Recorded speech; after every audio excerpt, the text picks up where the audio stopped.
A prominent student anti-rape activist at Oxford University has resigned from all the positions that she holds and is stepping back from all political campaigning after admitting to committing a rape, or as she termed it, non-consensual sex. You heard right. University anti-rape activist resigns post after confessing she raped someone. Name is Anna Teriba. She made the announcement in a statement released to the Oxford Student. It's a student publication. She said, at this year's NUS Black Students Conference, I had sex with someone. No. The other party later informed me the sex was not consensual. I didn't know the sex was not consensual until the person I raped told me. Well, I added that. She doesn't write that here. But what does this mean?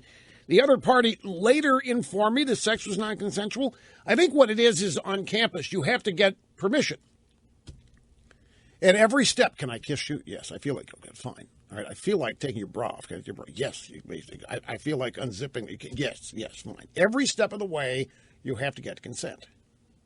You do. You do. And apparently things got out of hand, out of control, and there were a couple of steps where no consent took place. It was so hot and bothered that these partners, you didn't get my consent for the last 2 or 3 steps. Oh, no, you mean I raped you? Yeah. So the anti-rape activist, because she failed to get consent, has engaged in quasi-rape and has had to quit. See what I mean? You just can't depend on anybody anymore, folks.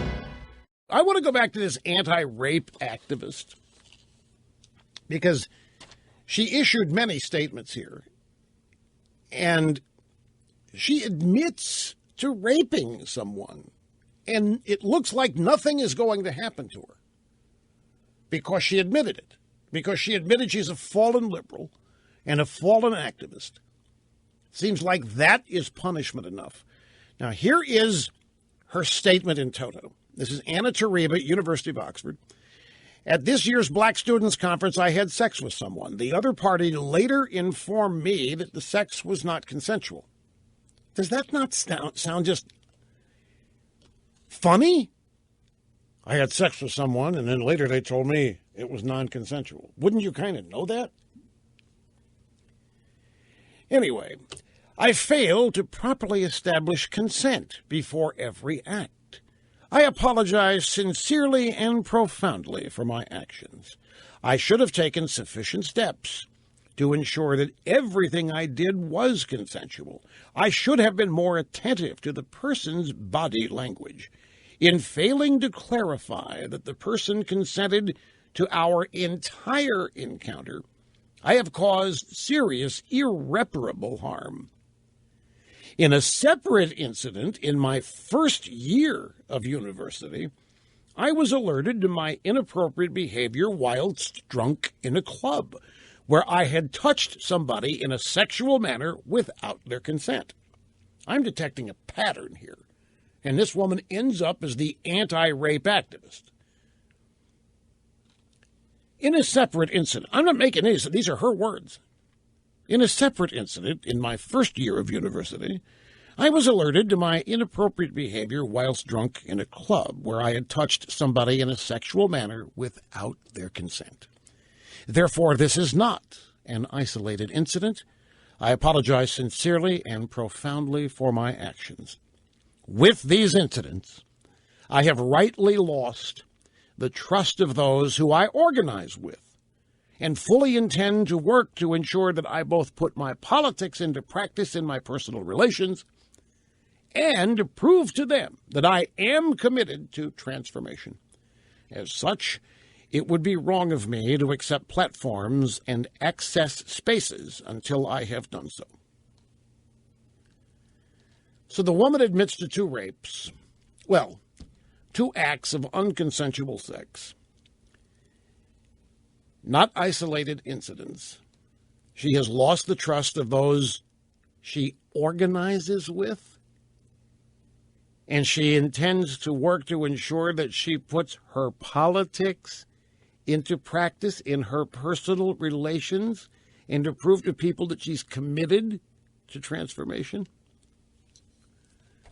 This is Looney Tunes kind of stuff, but you know what? It passes for standard, ordinary, everyday behavior on some college campuses today.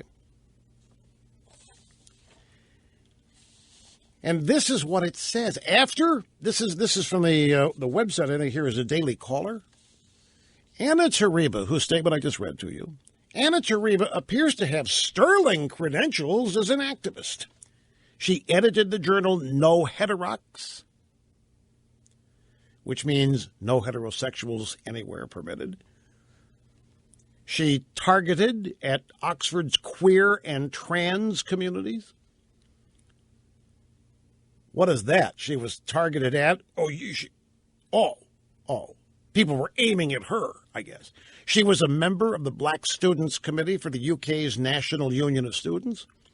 She worked as a racial equality officer at Oxford. Recently, she has helped lead a campaign to tear down a campus statue of Cecil Rhodes, whose estate funds the prestigious Rhodes Scholarship. She once moved another student to tears by attacking an Arabian Nights-themed party as racist. And she once wrote an editorial decrying the endemic problem of rape culture on our campus. I don't know how this woman got admitted to the university, much less put in charge of anything.